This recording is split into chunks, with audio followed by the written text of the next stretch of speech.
Hi, Lavinia. How are you? I'm doing good. And how are you? I'm good, thanks. Nighttime here in Liverpool. The sun shining where you are, Alberta, Canada. Yeah, it's noon where I'm at in Alberta. Yeah. Your timeline, it's a strange one. I'd never heard of it before. Canadian Mountain Time, is it? Yeah, it's Canadian. It's general mountain time, but General yeah, Mountain, sorry. Yeah.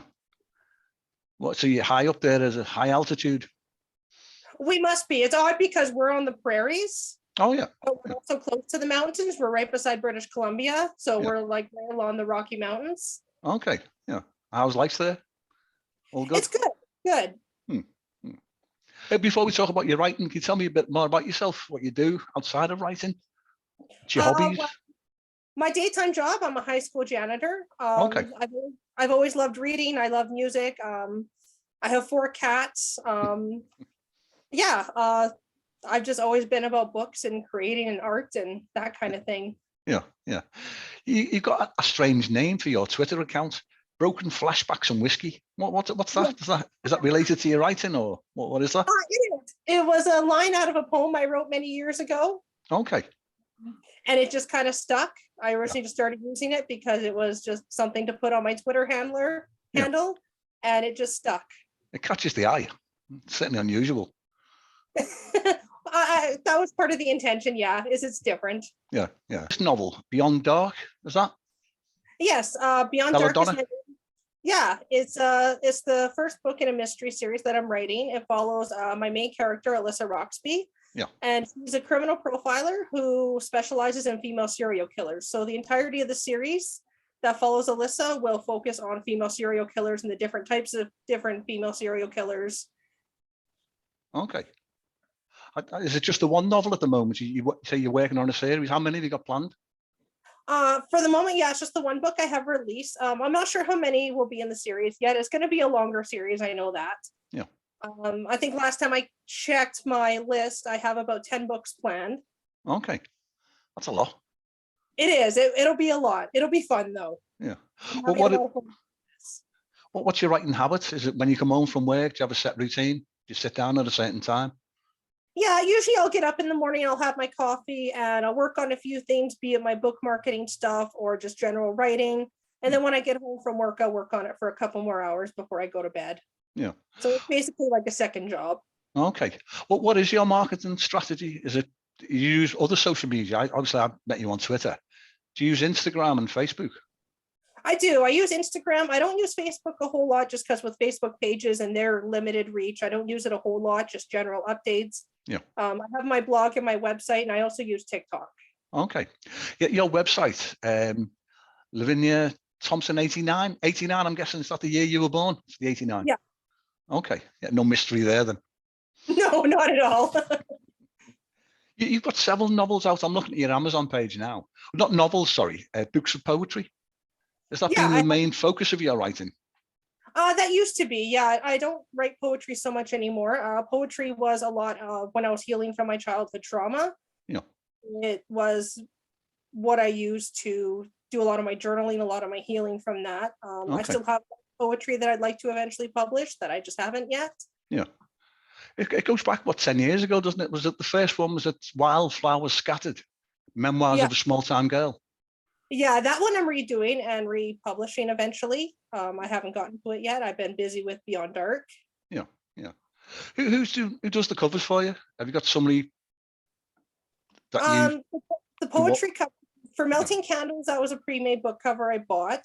For Wildflowers, that was a photograph that I took and I did the cover. Yeah. And for Beyond Dark, again, that was a pre-made cover. Okay. What's your sort of grand plan? I don't know, your grand dream? Is this to get made into a television series, a film series? I would love that. Yeah. Eventually, once the series is a little further in with Alyssa's story, I have a couple of spin-offs planned as well. Yeah. I'd like to do a spin-off focusing on the undercover agents, because there's undercover agents that come into the picture later in the series. Yeah. And then I'd like to do an organized crime spin-off as well. Okay. I'm looking at behind you there, the bookshelf, CDs and things. What is it that your main genre, what you read? Is it thrillers, crime novels? That is most of my true crime collection. Yeah. So a lot of that's reference books. I've got a copy of Mindhunter by John Douglas up there. Oh yeah. So a lot of it's true crime. A lot of it's just reference books, that sort of thing. I have another bookcase like right beside me here that's also full of true crime books. Okay. Do you watch the Netflix series, The Mindhunters, season 1 and 2? I haven't FBI watched profilers. I haven't watched it yet, no, but I watched I used to watch a lot of Criminal Minds, and that was inspired by John Douglas and how they started the behavioral unit. Oh yeah, yeah.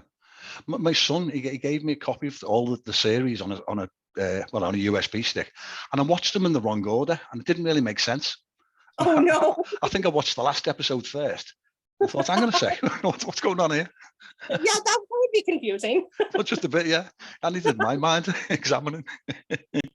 What's this? The Patreon project? What's that about? Patreon project was another mystery series I started. It's undergone a retitling and rebranding. I'm not going to do it on Patreon anymore just because I don't have the following on there for it. Yeah. I'm retitling it to Martha Holmes Mysteries, and it's just going to be a series of novellas that follows Martha. She's a private investigator who's gotten out of a marriage, and she's getting divorced. So it's just going to kind of follow her journey as she solves mysteries. I kind of want it to be sort of a Nancy Drew vibe to it. Yeah. So it's different. So I grew up watching those things with her, and it's funny now because she reads my Beyond Dark, like my first drafts. Yeah. And she just loves like Alyssa and Thayer and their dynamic. I recently, for NaNoWriMo, I wrote a prequel project. Oh yeah. And called Maniac, and that kind of focuses on like Alyssa's childhood and her teenage years and her dad. Yeah. And because we learn at the end of the first book that her dad was a serial killer. Yeah. And so the prequel will focus on her childhood, her dad, and how she came to become a profiler. Yeah. And that was a lot of fun to write. I'm currently posting it right now to Booksy, and my mother is just constantly like, when's the next chapter? When's the next chapter? Is she helping with the edits? Extra pair of eyes. Yeah. Yeah, if I get stuck on something, I can ask her like, hey, did that make sense? Or what did you think of this character? What did you think of this? And she'll just be like, oh yeah, no, that made no sense. You need to rewrite that. Yeah. I've always found sometimes they're the worst critics, the family, because they won't tell you if it's awful, if your writing's poor. I sent my stuff off to friends. I say, tell me, let me know if it's bad. And they said they were generally just nice comments. They didn't want to offend, I think. I think it's always helpful if you've got a stranger. Do you have a beta reader? Do you make use of those services, beta readers? Yeah, I have a Discord group of writing friends, and we sort of beta read for each other. So it's a really supportive group, and they've kind of become like family to me. Oh yeah, yeah. What you pro rata? You reading their work as well and passing comments on? Yeah, like the offer's always there if they ever want a beta reader, and the offer's there if they ever want me to do so. Yeah, yeah. It's what advice would you give to somebody who's sort of thinking, they've got an idea in their head, they've got a book, but they haven't actually got round to it? Would you give out any advice for them how to get started?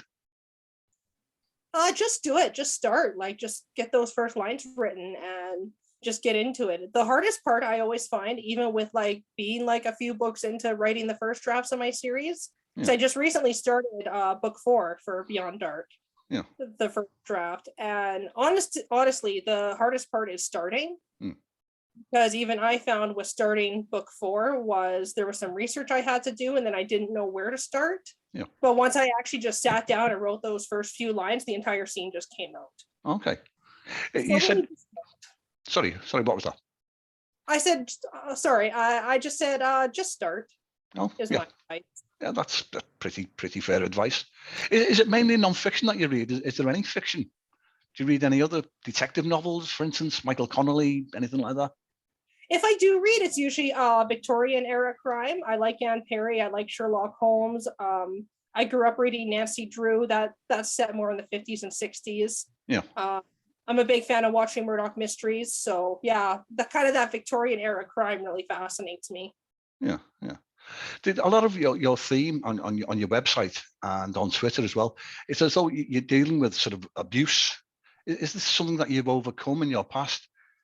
No problem if you're uncomfortable talking about it, but just with you mentioning on your website. Yeah, no, it's okay. I'm pretty open about it. Yeah, I went through 10 years of child abuse. Yeah. I watched my mother go through domestic violence. Her ex was a narcissistic sociopath. And so it was a really hard childhood growing up. And it's just something I've overcome through therapy, through journaling. Writing was something that helped me survive all that. Okay, so it's therapeutic in a way then. It was therapeutic, yes. And not only that, because we moved all the time because she was always trying to get away from him. That's awful. Yeah. It is. We moved all the time. I was the new kid at school. So it's really hard if I got into band or a new hobby or something, we'd end up moving. So it wasn't really something I could just carry on. Yeah, yeah. And so writing just became something I could take with me all the time. Okay. I could carry on the stories no matter where we went. Yeah. And then as I got into adulthood, it was just something I used as therapy. And in a lot of ways, it's still therapeutic, but now it's just what I do. It's just part of who I am. Is that all in the past now? It's all dealt with and you're totally overcome? More or less, yeah. There's always things that come up. There's always triggers that come up. There's always going to be the mental issues. I do have complex PTSD from my childhood. Yeah. Just knowing your triggers, going through doing the work to sort of get past it. Yeah. Yeah. You don't ever heal completely from it. You just kind of learn to manage it and you just kind of learn to live with it. Yeah. Yeah. Would you have any advice for anyone else that are coming out of that type of situation? Yeah, find an outlet, find like a creative outlet, something that helps your spirit, helps your soul, helps your heart. Yeah. And also just get into therapy, like really do the work, really work on yourself. Yeah. Something I learned the hard way is that relationships and getting into romantic relationships doesn't heal anything. Yeah. And I've known people who have jumped from one relationship to another in hopes that it'll help them heal or something, and it doesn't. Yeah. You know, you cannot find healing in other people. Yeah. You have to do it within yourself. Okay. Well, you've had quite a few books of poetry, the novels. Have you gone down the indie route? Have you been approaching publishers? Have you self-published? I've self-published. Beyond Dark was self-published, and it'll continue to be self-published. Same with my other mystery series. I play with the idea of going with publishers. I just haven't really written anything I want to send off to a publisher yet. So I guess we'll see. You got full control that way, though, and you obviously get more royalties. Exactly. Yeah, you get more royalties. You control the cover art. You control the editing. All of that. So it's a really nice route to go if you can do it. Yeah, yeah. I think a lot of people they want to go with the traditional publisher for the marketing side of things, and also, as you mentioned earlier, you know, if a dream is for that to become a television series, you usually do have to have a publisher or an agent at least, unless you're lucky.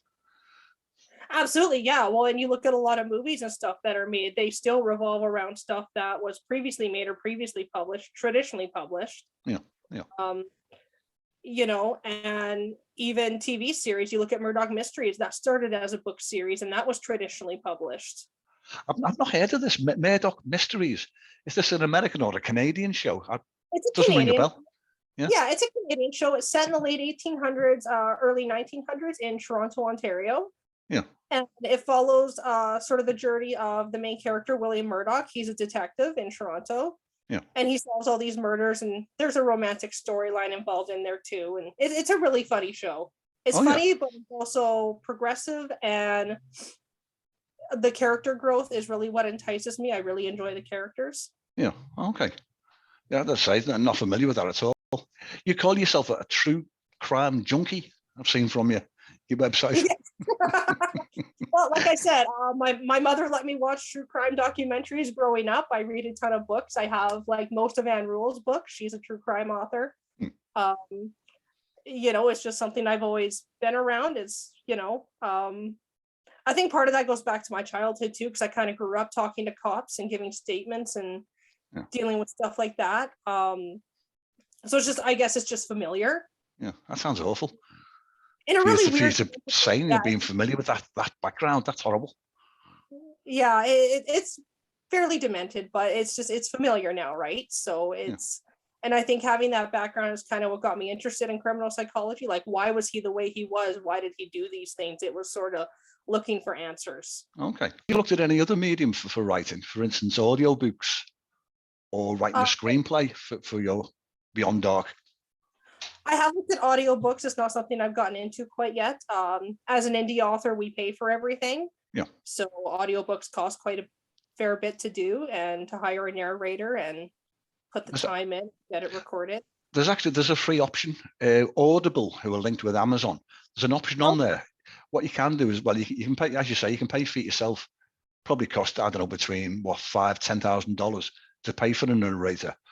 But once that's paid for and it's out there, you get 40% royalties. Or there's another option where you can share the royalties with a narrator, and if somebody will produce the audiobook free, and you get 20% royalties each. And that way you got the benefit then, because you got somebody else promoting the work as well, because it's in their interest. Right. Yeah, I didn't know about that. That's really good to know. Yeah, it is. It's worth looking into. Definitely, I will look into that one. Have you looked as well at publishing the hardback versions? That's a plan eventually. Yeah, I go through Draft to Digital right now, and they don't do hardbacks right now, but I know Ingram Spark does, and so does Amazon. Oh yeah. I did mine. It was it was an effort. I tried to stretch the cover because obviously the hardback's a bit bigger, and it didn't work. So I had to get a professional in to do that for me. Yes. So when I'm going to see the new book, when is that going to be out in the shelves and available? Beyond Dark 2 is called Gravedigger, and it will be out hopefully sometime in 2022. I don't really have a date for it yet. I've got to figure out what my editor's schedule is like for next year, and my timeline for editing, because working full time, that takes up a lot of my time for editing and writing. And yeah, I can imagine. Are you a good editor? I mean, in terms of, well, for my own work, I couldn't stop editing. I think I went through something like 26 drafts, and even now I can happily sit away and edit it more. Can you tell yourself to stop?